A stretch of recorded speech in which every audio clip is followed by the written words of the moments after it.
pas di tanjakan menuju pohon itu di tengah-tengah, mesin mobil itu berhenti. Mati. Setelah menginjak, saya dengar setelah menginjak kayak suara ban nginjak ranting, gitu loh. Pak Subari bilang ini gas udah saya tekan, pol, tapi nggak bisa, mobilnya berat banget mas. Pas masuk situ, mata langsung ngelihat jebret, itu rame banget dari semua bentuk yang ada. Pocong, genderuwo, kuntilanak, sundel bolong, kalong wewe, jarangkong. Apa itu jarangkong? Jarangkong tuh tengkorak manusia. Aku langsung buka pintu, keluar dari mobil ke arah depan. Terus aku berdiri di ujung jembatan yang udah putus. Aku tutup pintu, jebret. Kenapa sih mbak? Bikin kaget aja, ada apa? Udah, mas jalan-jalan. Tiba-tiba, dak! Dari atas itu udah ada yang, kayak ada yang jatuh gitu di atas mobil. Oke. Dak! Gitu. Kenceng banget. Kita semua dengar di situ. Pengantin, calon pengantin, ibu hamil dan anak yang baru lahir, itu darahnya manis, bro. Itu diincer sama yang namanya makhluk halus. Itu bisa buat tumbal juga. Aduh.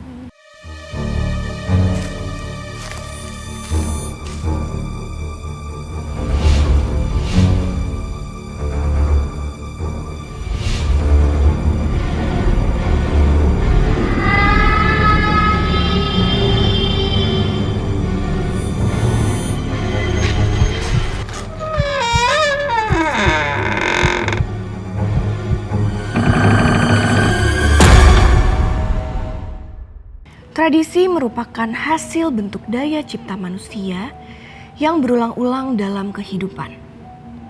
Menjaga dan melestarikan tradisi merupakan hal yang wajib dilakukan. Dari itu, banyak yang percaya bila melanggar tradisi bisa memberikan dampak negatif bagi yang melanggarnya. Bahkan anehnya, ada yang sampai tersesat ke dalam dunia mistis dan entah di mana. Mereka memang ada. Bisa di sini ataupun tempat kalian. Apakah kalian bisa merasakannya?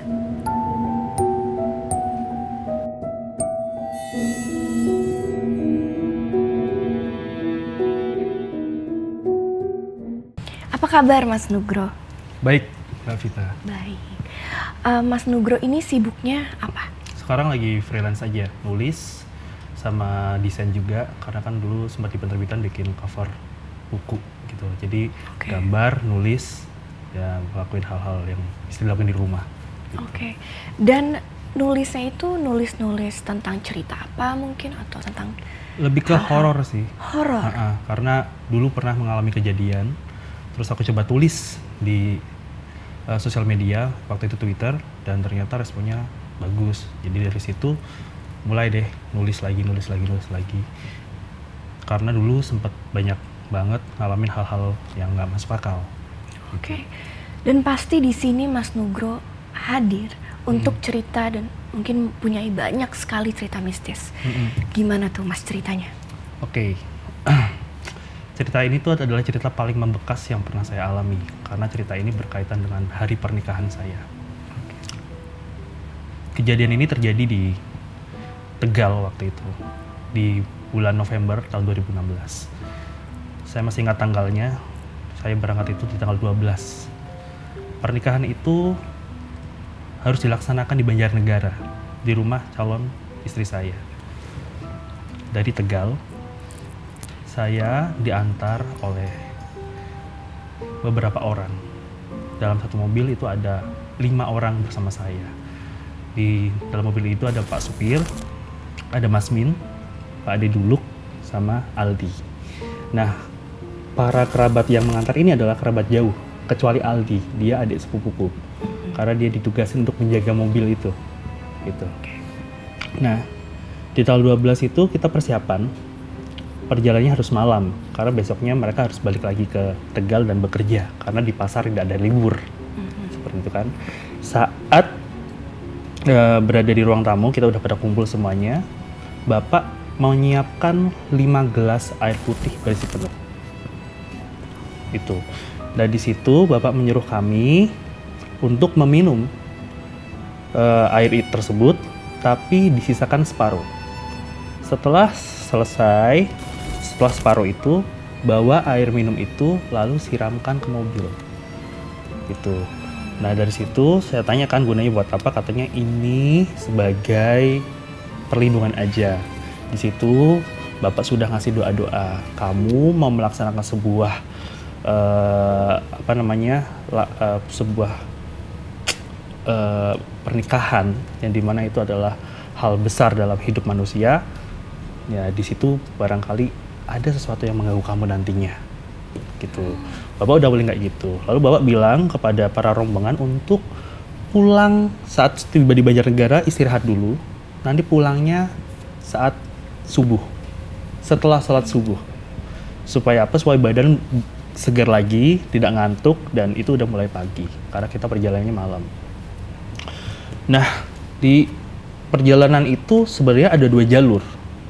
Dari Tegal ke Banjarnegara itu bisa lewat via Purwokerto atau lewat Pemalang. Nah di situ saya memilih untuk jalur Pemalang karena di jalur Pemalang itu lebih cepat, tapi naik turun kondisi jalannya. Nah akhirnya kita berangkat jam 8 malam start karena itu kan tanggal 12, pernikahannya itu tanggal 14, jadi masih ada waktu panjang. Akhirnya saya dan rombongan berangkat lewat yang namanya Pemalang, itu namanya daerahnya Randu Dongkal.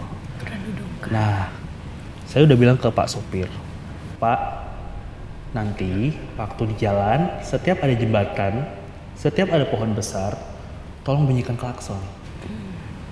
Terus Pak sopir malah jawabnya kayak gini, udah zaman modern mas, kenapa masih percaya hal-hal seperti itu? Kita jalan-jalan aja, selama saya menyupir itu nggak ada yang namanya seperti itu, di jalan aman-aman aja. Itu udah langsung firasat nggak enak. Jadi posisi di mobil itu di depan ada sopir, bangku sebelahnya saya, di bangku tengah ada Aldi dan Pak Diduluk, sedangkan Mas Simin di bangku ketiga, tidur di paling belakang. Nah Mas Simin ini sebenarnya orang yang akan menggantikan Pak supir jika Pak supir kelelahan. Di situ karena perjalanan dari Tegal ke Banjarnegara waktu tempuhnya memakai mobil itu sekitar 4 sampai 5 jam. Gitu. Kita jalan di situ, tadinya cerita-cerita biasa aja, ngobrol sama Aldi sama Mbak Dinduluk gitu kan, sama Mas Min udah tidur tuh.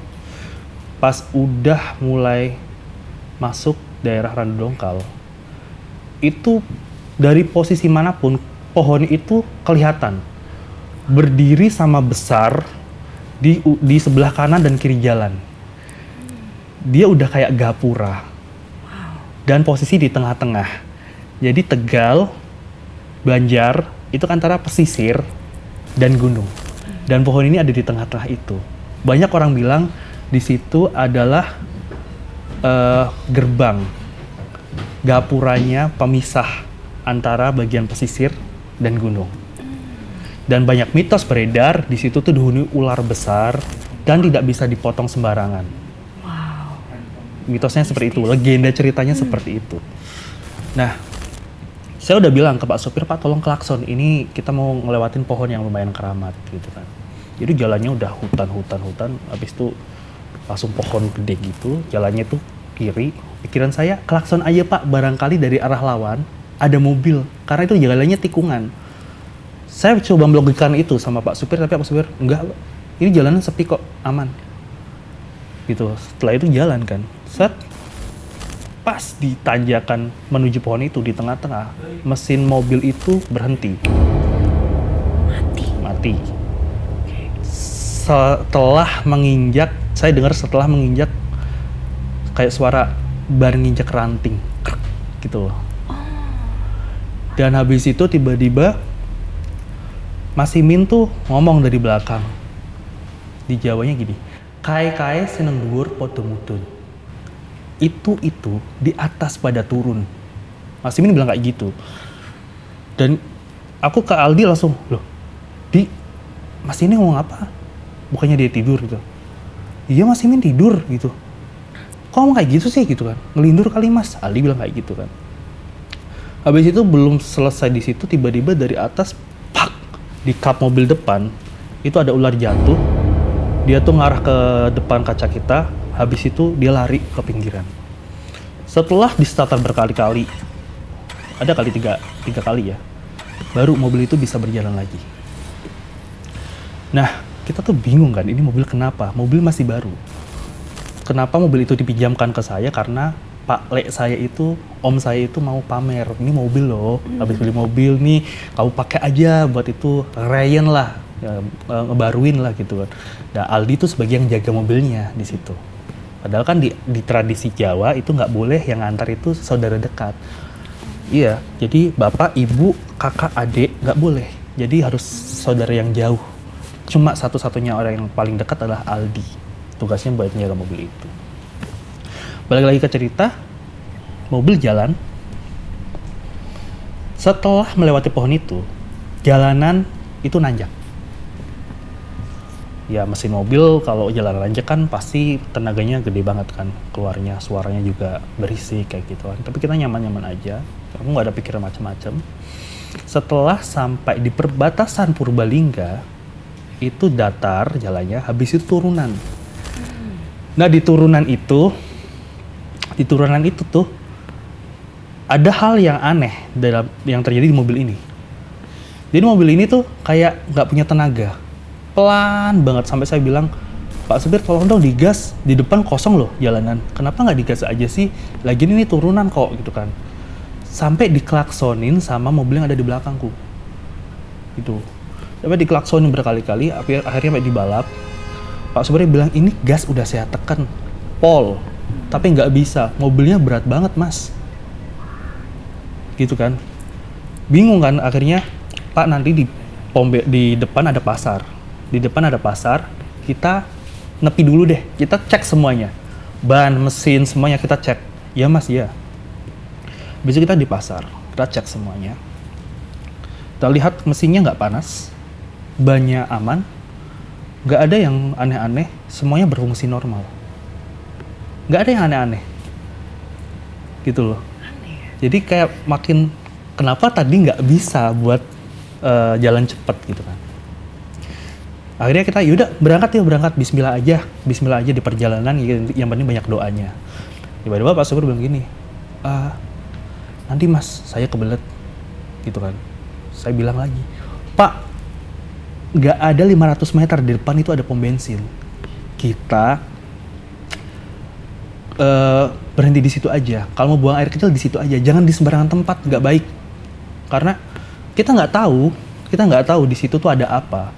Dan Pak supir di sebelah pasar itu ada kebun, dia buang air kecil di situ. Ditambah saudaraku ikutan juga semuanya. Waduh. Gitu, jadi bareng-bareng di situ katanya udah dingin banget, udaranya udah kebelet, nggak sanggup. Saya juga sebenarnya kebelet, tapi saya mikir nanti aja di pom bensin gitu kan. Betul. Saya nggak ikutan. Setelah semua itu selesai, tiba-tiba dari belakang saya dikagetin sama suara kakek-kakek. Dia bilang kayak gini, wong kok nggak punya tata krama, orang kok nggak punya tata krama, gitu. Dia kayak marah, bentak, terus dia ngomong, orang-orang nggak punya tata krama, nggak ngorbatin orang tua, nggak hormatin tempat yang dipijak. Dia bilang kayak gitu. Kita tahan dulu, karena pemirsa Merinding pasti penasaran. Jadi jangan kemana-mana, kita akan kembali setelah yang satu ini. Oke.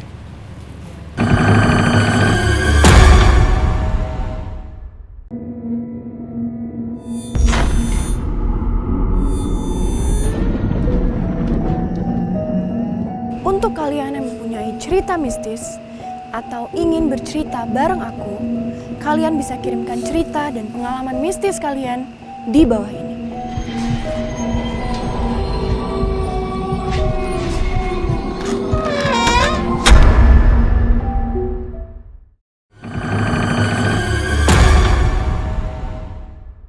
Lalu setelah ada suara dari belakang tadi, bicara apa? Itu kakek-kakek. Kakek-kakek. Suara bawa apa, tongkat gitu. Kakek-kakek normal kok. Saya mikirnya itu juga manusia kok. Mas Nugroho ngeliat tuh Oh, wujudnya? Wujudnya lihat. Bukan suaranya aja? Jadi saya dikagetin sama suara dari belakang, saya melihat ke belakang kakek-kakek kan. Habis itu ya udah saya minta maaf ke dia. Nah si sopir bilang, urusanku sendiri kok kamu yang repot, bilang kayak gitu. Emang itu tadi bahasa Jawanya artinya apa? Ya maksudnya dia bilang ini kan tempat orang lain. Kamu hormati dong, jangan kencing sembarangan di situ. Jangan melakukan hal-hal yang nggak pantas. Itu bukan tempatmu kok, gitu kan. Ya udah aku minta maaf kan akhirnya. Terus aku akhirnya jalan lagi. Setelah minta maaf itu, udah mulai ribut sama sopir. Dia kayak orang tua gimana sih, orang tua yang udah kuno gitu.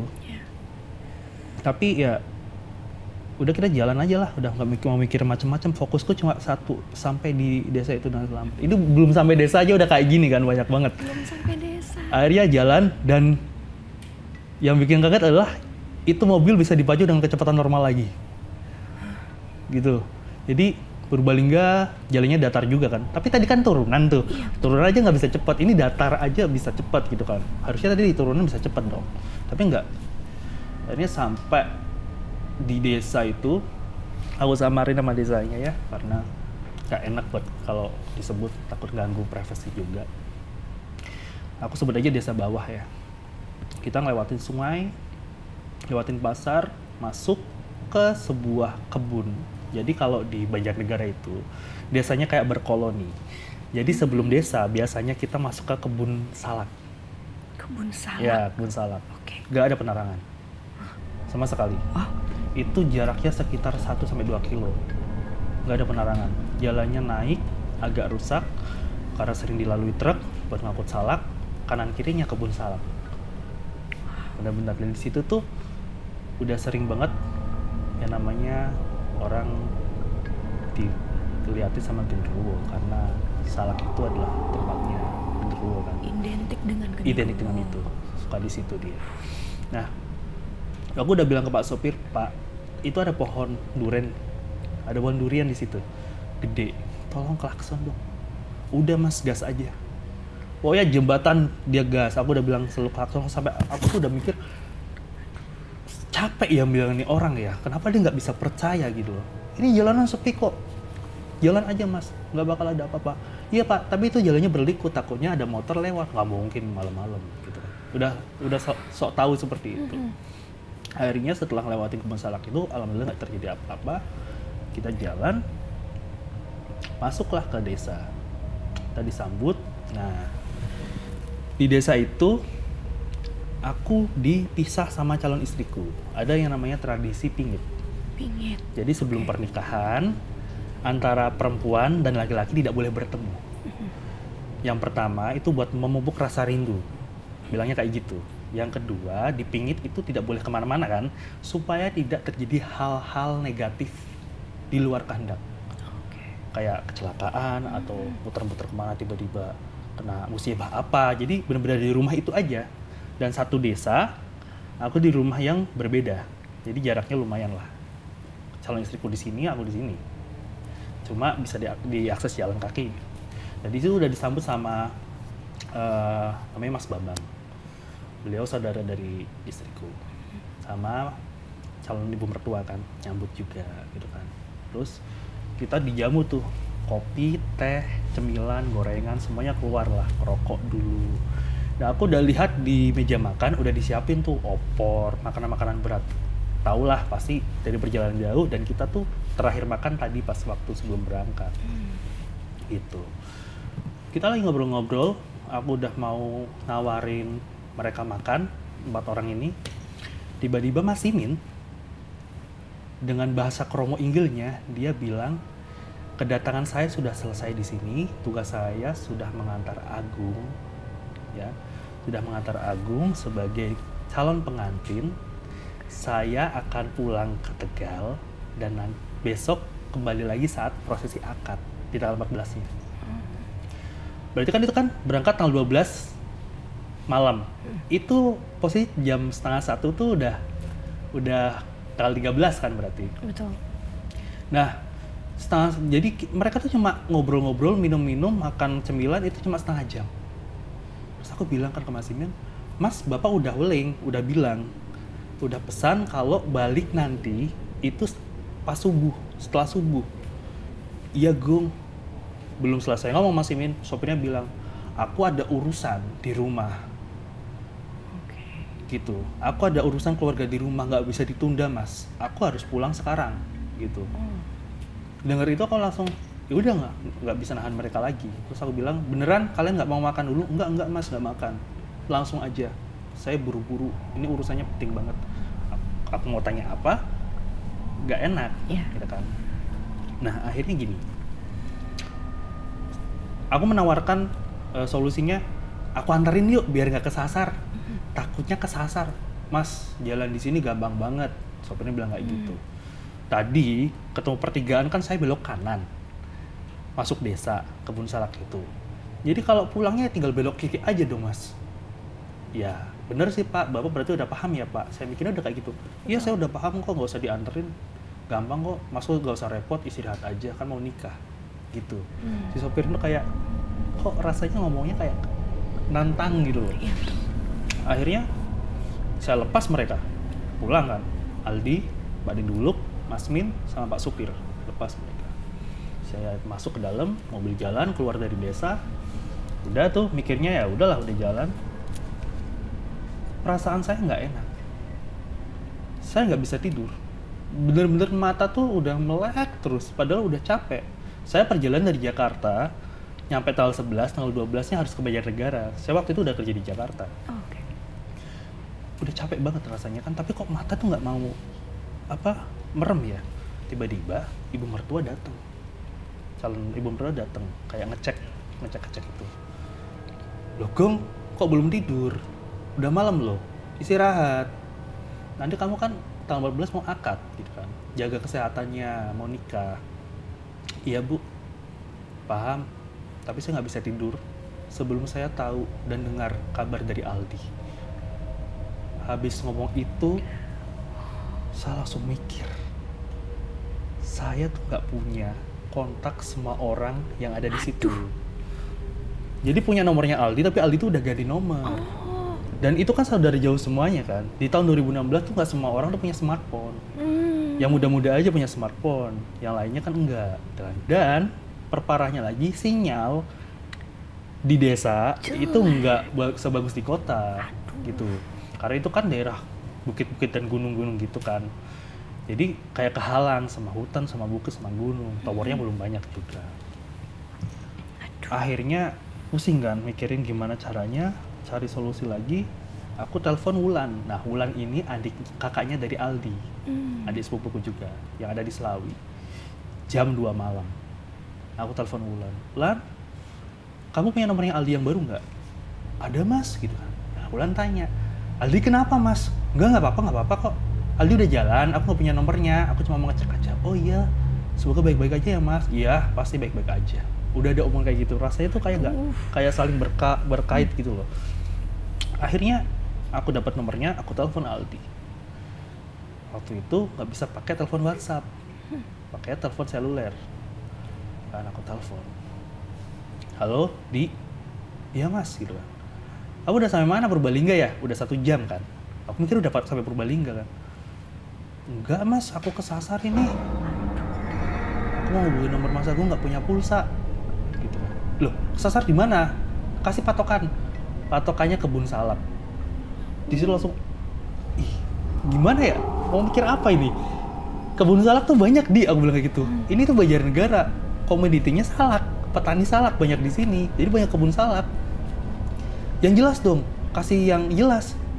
Yang jelas gini Mas, di depan itu aku udah nggak bisa maju. Kenapa? Jurang. Bawahnya sekitar 2-3 meter itu udah sungai. Kanan kiri kebun salak, aku di tengah-tengah, nggak bisa mundur. Kenapa? Mundur itu nanjak sekitar 20 meteran. Jadi tenaganya mobilnya nggak kuat, ban slip terus. Mikir kan aku, oke Di, aku tak tanya calon istriku ya, aku tak minta bantuan orang sini, barangkali bisa ngelacak kamu. Kamu nggak bisa Sherlock, coba nanti kamu Sherlock ya, kuasa barangkali bisa. Iya Mas, aku tutup. Aku ngomong sama calon istriku. Panggilannya kan Genduk kan. Genduk, ini Aldi kesasar. Kesasar di mana, Le? Gitu kan. Nggak tahu. Katanya kebun salak. Aduh, gimana ya? Oke, minta tolong ini aja deh, Mas Bambang. Akhirnya di calling lah Mas Bambang. Mas Bambang bawa istrinya Mbak Siwi, dan Mbak Siwi ini punya sixth sense yang lumayan kuat.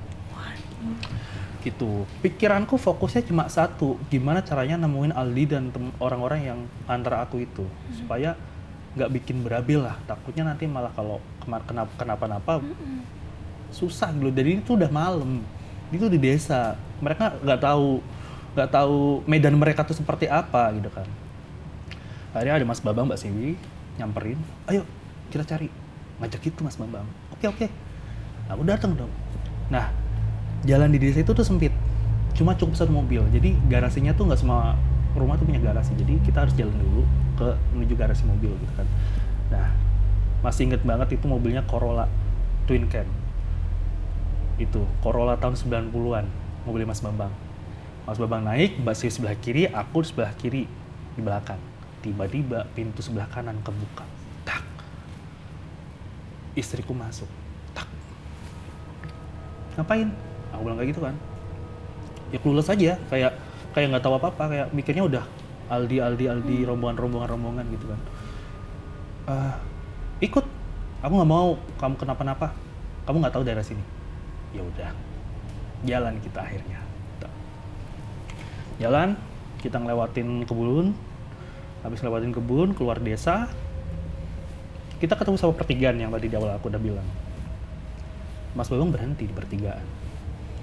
Kita diskusi kan. Harusnya ke kiri ya Mas? Iya dong Kung, harusnya ke kiri. Oke, coba aku telepon Aldi. Aku telepon lagi Aldi. Di, gimana? Kamu nggak Sherlock gitu kan? Aku udah mau jalan ini gitu kan. Aku udah di batas desa. Nggak bisa Mas, nggak bisa Sherlock. Nggak bisa sama sekali, nggak ada sinyal di sini. Cuma bisa telepon aja ini masuk gitu kan. Jadi HG kan. Nah di situ mikir kan, tadi kamu belok kiri Mas. Jalannya kayak apa? Lurus? Hah? Lurus? Iya lurus, terus kanan kiri ada lampu-lampu kayak di jalan tol. Wah itu udah gak masuk akal lagi. Aku tanya sama calon istriku kan, ada jalan lurus? Ada, di sebelah sana ada jalan lurus, tapi gak ada lampu-lampu. Gitu, kanan kiri sawah. Lah, kok bisa gitu sih? Aku tanya, Di yang bener Di, jalannya lurus Mas. Nggak nanjak, kamu nggak nanjak. Aku takutnya dia belok ke kanan, karena ke kanan tuh ke desa atas, nanjak. Lurus kok Mas, nggak nanjak? Enggak, kalian tidur kali? Enggak, kami nggak tidur. Kita nggak ada yang tidur kok. Baru 1 jam perjalanan masa tidur? Nggak kayak gitu Aldi. Kamu tutup ya? Aku tutup lagi. Terus aku bilang ke Mas Bambang, jalannya lurus, ada lampu-lampu. Nggak mungkin nggak ada. Sedangkan itu kan lampunya selalu gak ada penerangan di Gak ada sana. penerangan. Itu dia. Penerangan masih minim kan. Maksudnya itu kanan kiri kayak di tol. Itu jelas banget, jalannya lurus datar katanya. Terus aku bilang kan sama Mas Bambang, oke kita ke kiri aja Mas. Kita cari sebelah kiri, kita ngikutin jalan. Enggak. Kita cek satu desa dulu di atas. Oke, dicek satu desa di atas. Oke, kita tahan dulu. Pemirsa Merinding jangan kemana-mana, kita akan kembali setelah yang satu ini.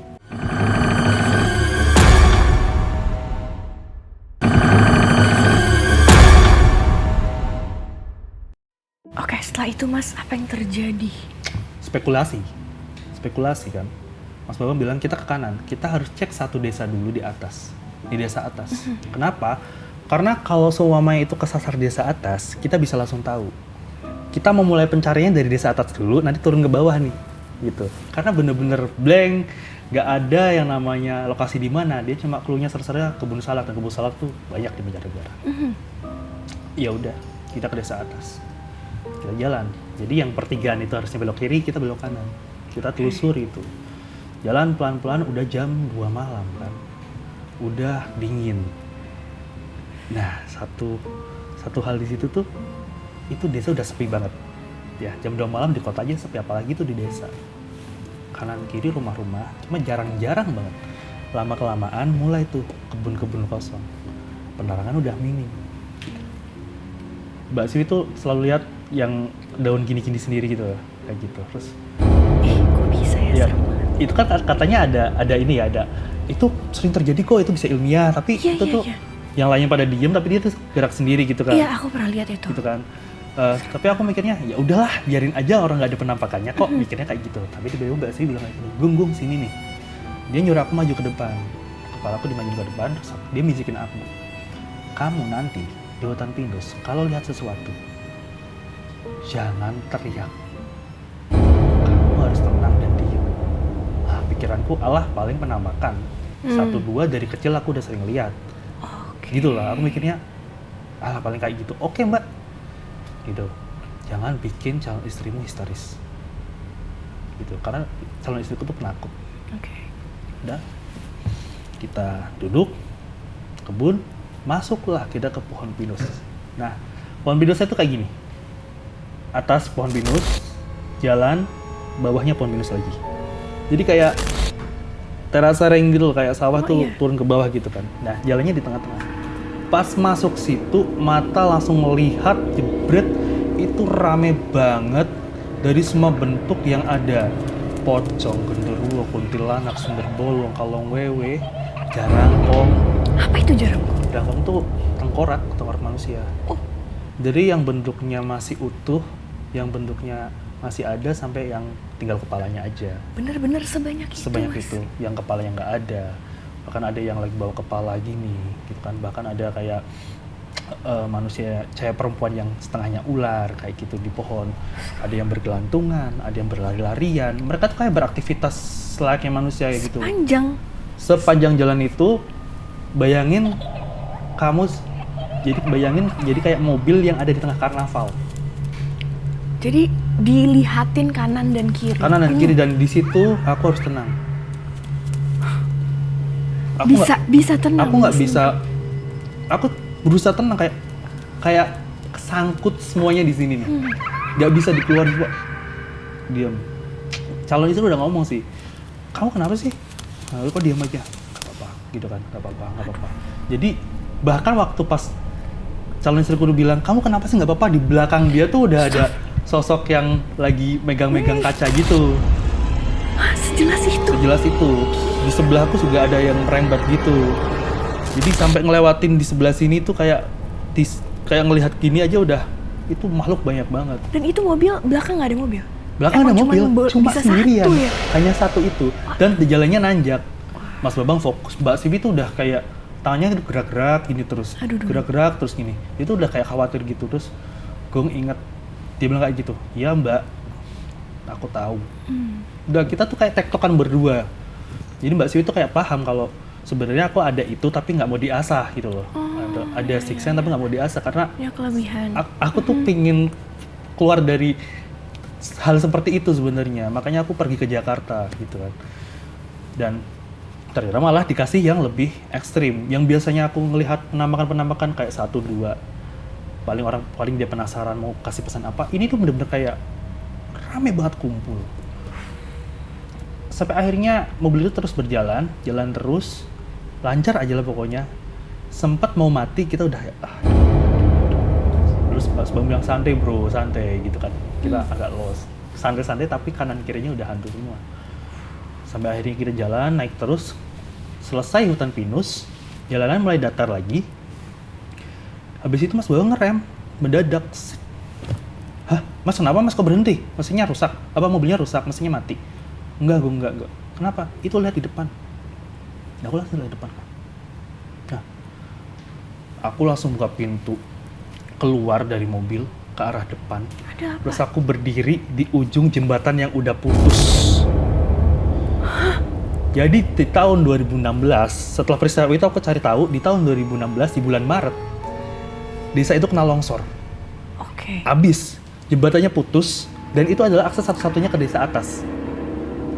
Di sebelah kiri jembatan ini udah ada rumah satu yang udah ngegantung separuh, gitu loh. Nggak ada, ya jelas pasti nggak ada isinya gitu. Udah nggak ada isinya, Oke. udah ngegantung separuh. Jadi udah hancur gitu. Bawahnya udah rata sama tanah, jembatannya udah kepotong. Kalau sekarang ke sana, itu masih ada bekasnya. Gitu. Aku sempat dokumentasi jalannya, dokumentasi fotonya setelah kejadian itu. Jadi masih ada kalau sekarang. Nah, itu tuh mikir, gak mungkin dong mobil lewat sini, Iya. ya kan? Gimana caranya mobil bisa lewat sini? Gak mungkin dong mas di atas. Tiba-tiba perasaanku kayak, kok tapi aku pengen cari tahu ke sana ya, mas,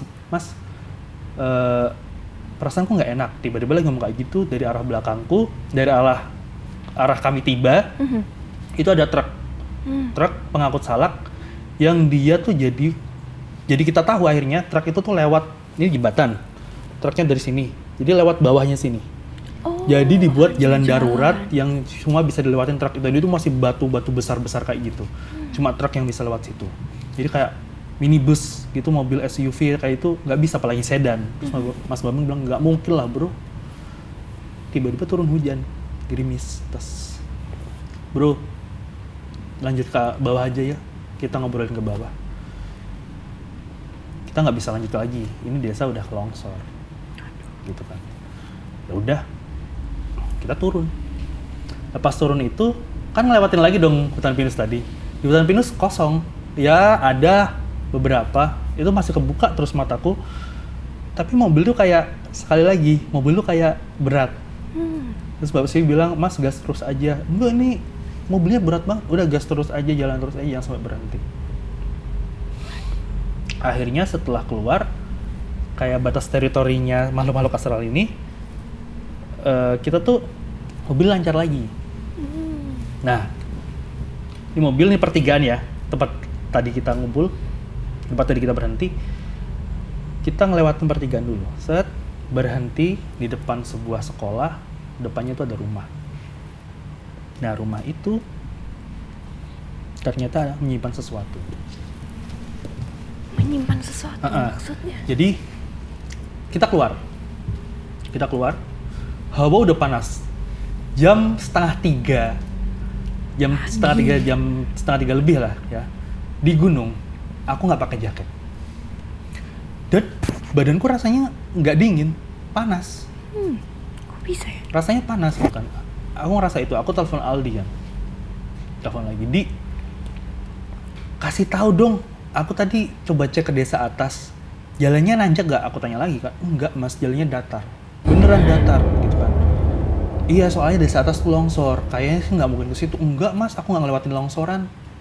Waduh. Jalannya halus kok. Cuma tiba-tiba Pak sopir ngerem. Pas udah ngerem, kita sadar tuh kanan kiri gelap. Pas buka pintu itu udah di kebun salak. Depannya udah jurang. Gitu kan. Oke. Aduh, kok bisa kayak gini kan. Ya udah, gimana solusinya? Nah, diambil alih tuh teleponnya sama Masmin. Masmin bilang, Gung gini aja. Ini kan aku di kebun. Pasti di dekat sini ada desa. Coba aku cari desa ya. Cari bantuan gitu loh. Siapa tahu di situ ada musola. Nah, dari musola itu bisa tahu kita ada di mana. Karena nggak bisa ngirim nggak bisa ngirim lokasi mereka lewat WA tuh nggak ada sinyal. Gitu kan. Oke mas, oke. Nanti baru ngomong nanti, Mbak Si udah teriak-teriak di depan. Woi, melbu gitu. Sambil ngebrak-gebrak mobil. Masuk gitu kan. Panik kan. Mas Babang masuk, Mbak Siwinya masuk, istriku masuk kan. Terus aku masuk terakhir. Aku tutup pintu. Jebret. Kenapa sih Mbak? Bikin kaget aja. Ada apa? Udah, Mas jalan-jalan. Tiba-tiba, dak. Dari atas itu udah ada yang kayak ada yang jatuh gitu di atas mobil. Oke. Dak gitu. Kencang banget. Kita semua denger di situ. Sekencang itu? Iya. Oke, kita tahan dulu. Pemirsa Merinding jangan kemana-mana. Kita akan kembali sesaat lagi.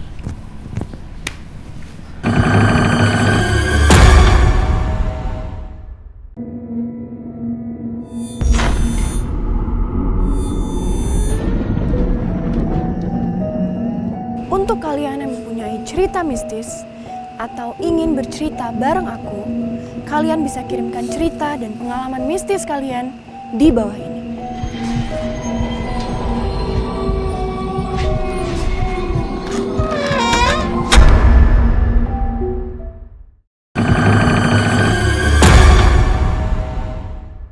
Lalu setelah bunyi itu, apa yang terjadi?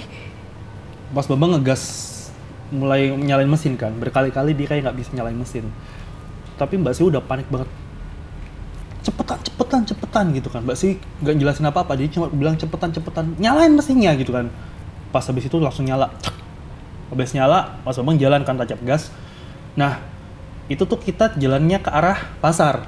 Jadi jalannya tuh turun, ada jembatan, ada sungai. Terus habis sungai datar, naik ke atas lagi. Jadi turunan naik gitu kan. Nah, pas di turunan, Mas Bambang langsung istighfar. Astagfirullah. Kenapa Mas? Gitu kan. Aku tanya kayak gitu. Mas Bambang bilang, remnya blong, tenang. Dia bilang kayak gitu. Itu mobil udah lajunya karena udah panik kan. Udah ngegasnya kencang, mobil udah ngelaju cepet, remnya blong dan itu turunan. Aduh. Itu Mas Bambang ngecoba buat bikin tenaganya berkurang ya, nurunin kecepatan terus, nurunin persneling terus kan. Hampir aja nyerempet jembatan. Abis itu baru tuh Mas Bambang tancap gas lagi waktu ke tanjakan. Nah, masih tanjakan situ, itu tuh ada minimarket yang buka 24 jam karena di sebelahnya tuh ada tempat buat stok salak yang mau dikirim ke luar Jawa. Jadi kita pas nyampe minimarket itu, setelah pasar ya, nyampe minimarket itu, rem mobilnya berfungsi. Lah, kok bisa? Gitu. Wah, Rem mobilnya berfungsi, jadi kayak, nggak masuk akal kan, gitu kan. nggak masuk akal. Nggak masuk akal banget, tadi kok nggak berfungsi, sekarang berfungsi gitu kan. Terus Mbak Sui bilang, kita berhenti di sini, sebentar. Sebentar, jangan ada yang keluar. Gitu. Kenapa Mbak sebentar? Mbak Sui bilang kayak gitu. Terus nggak jelasin apa-apa. Setelah sekitar 10-15 menitan, Mbak Siwi udah keluar. Aku tak beli minum dulu. Terus Mbak Siwi keluar, beli minum. Habis beli minum, dia ngasih minum ke kita. Kita udah pada di luar tuh. Dia ngomong, kita tuh bodoh ya. Kenapa Mbak? Lah kowe, kamu itu kan mau nikah. Mas, kita tuh bawa calon nganten gitu. Kita bawa calon penganten gitu, kata Mbak Siwi. Oh iya ya. Kita lupa semua gitu. Emang kenapa Mbak? Tanya kayak gitu kan. Lah, gimana sih? Tahu nggak pingit itu kenapa? Ya buat kayak gini, nyegah kalian supaya kalian nggak keluar-keluar. Takutnya ada hal seperti ini. Yang namanya pengantin, calon pengantin, ibu hamil dan anak yang baru lahir, itu darahnya manis, Bung. Itu diincer sama yang namanya makhluk halus. Waduh. Itu bisa buat tumbal juga. Aduh. Gitu kan. Oke. Terus gimana Mbak? Ya pulang. Saudaraku pulang. Udah pulang. Biar orang lain yang ngurus gitu kan. Terus Mbak Siwi bilang, sekarang kalian masuk mobil, kita pulang. Kita pulang, ngelewatin rumah yang tadi kita berhenti dong. Karena kan tadi kan Iya. pertigaan kan. Lewatin lagi tuh rumah. Terus Mbak Siwi bilang, lihat go. Gitu kan. Di rumah itu udah banyak banget yang namanya, ya kayaknya di kuntilanak, genderuwo. Bahkan ada perempuan yang ada tanduknya. Serem banget. Dia nggak pakai baju putih tapi pakai baju warna merah. Gitu. Dia nggak pakai baju putih tapi pakai baju warna merah. Terus aku langsung mikir, jadi aku lihat yang tadi diomongin Mbak Siwi itu ini, tapi Mbak Siwi bilang udah diem aja, mereka bakal ngejar. Udah jalan-jalan, masuk ke desa lagi. Di desa udah rame banget. Mantannya hilang kayak gitu kan. Takutnya gitu. Udah kemana sih? Memang pada kemana? Terus pada jelasin kalau lagi nyari saudaraku yang tadi nganter itu hilang di mana nggak tahu. Habis itu kita istirahat, diwejangin macem-macem, dibilangin apa macem-macem. Terus ada salah satu tetua desa itu bilang kalau kamu itu kan calon manten. Kamu tuh udah diincer sama si Bawreksonya hutan pinus. Waduh. Istrimu dijadiin budak, kamu dijadiin suaminya. Kalau itu terjadi, nyawa kalian nggak bisa balik. Wah. Gituin kan, Iya. bilangin sama itu kan. Terus aku cuma bisa diem aja. Terus Mbak Siwi bilang, iya Gong, itu yang namanya makhluk-makhluk kayak gitu udah pada dateng tadi di hutan pinus kan, kamu lihat. Di rumah tadi juga ada. Di rumah tadi juga ada, ya. itu kamu udah ngelanggar pingit, semuanya tuh tertarik sama kamu, semuanya tertarik sama kamu dan calon istrimu. Mereka semua pingin dapetin kalian berdua, entah buat apa. Dan mungkin ada orang yang manfaatin makhluk-makhluk ini buat jadiin kita tumbal. Serem banget. Kita cuma bisa diem di situ. Sambil menunggu azan, aku mikir masih sama saudaraku. Akhirnya azan subuh dong. Setelah azan subuh sekitar 10 menitan lah.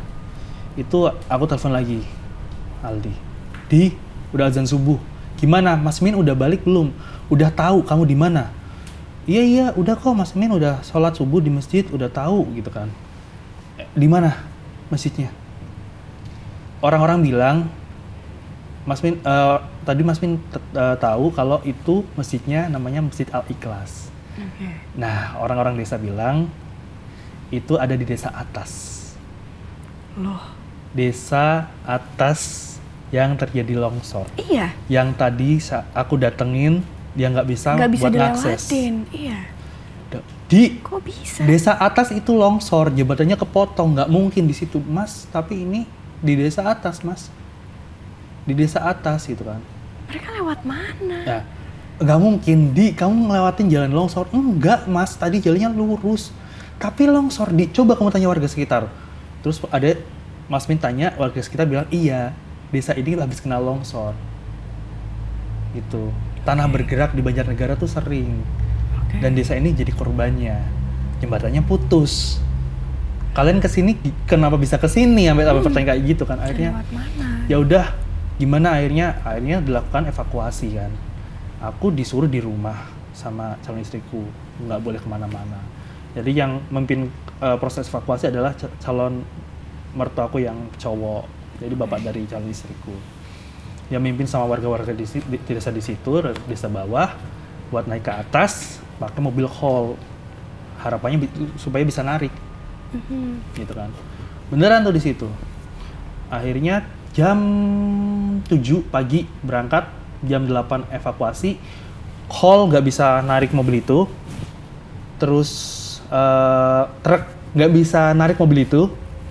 Sampai akhirnya ada satu orang bilang, udah pakai tangan aja. Tarik aja pakai tangan gitu kan. Oh iya, akhirnya ada 30 orangan lebih lah. Wah, banyak. Itu pakai tambang, ditarik yang tadinya banyak selip, akhirnya bisa tuh pelan-pelan sampai ke atas lagi. Di situ. Nah, habis itu Mas Min tuh mau ngasih sesuatu karena warga desanya udah nolong nih, mau ngasih sesuatu. Warga desanya baik banget, gak ada yang mau nerima uang. Padahal udah ngasih minum, udah ngasih makanan ringan gitu loh. Mereka udah diselamatin gitu loh, maksudnya udah dijamu di situ. Udah kayak gitu sampai akhirnya mereka ditarik lagi buat naik ke jalan yang longsor itu, yang cuma bisa truk lewat itu, sama mobil yang mobil diesel lah, bertenaga besar. Itu Aldi baru tuh sadar kalau dia tuh kok kita bisa ada di tempat seperti ini ya. Apa mungkin dia masuk ke dunia yang lain? Nggak tahu, mereka tuh nggak ngerasain itu. Nggak ngerasain itu. Soalnya kan jalannya katanya lurus, ya kayak jalan tol gitu kan. Wah. Dan di situ akhirnya Aldi paham kalau jalan yang mereka lalui itu bukan jalan yang benar sebenarnya kan. Akhirnya dari jam 10 jalan dari Banjarnegara pulang ke Tegal kan. Evakuasi selesai pulang ke Tegal karena besoknya mau ke Banjarnegara lagi. Jalan, ya udah aku udah bersyukur selamat sama keluarga aku, nggak ada apa-apa.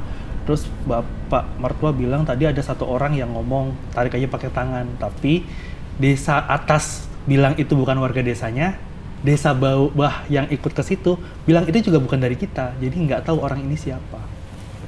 Dia teriak, tarik aja pakai tangan.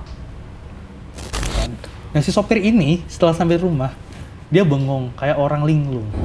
Sampai akhirnya dia nggak dipakai lagi di acara pernikahanku. Jadi dia nggak dipakai lagi karena dia masih linglung. Bapak baru bisa beresin dan itu bisa baru sembuh. Normal itu sekitar 1-2 mingguan lah. 2 minggu lah. Kayak orang bingung. kayak ditanya kenapa, nggak tahu pak, kayak orang bingung. Terus pas dibersihin bapak itu dia udah ketempelan 2 makhluk, pertama di Jati Jajar, kedua di Kebun Salak. Oh, di tempat-tempat itu.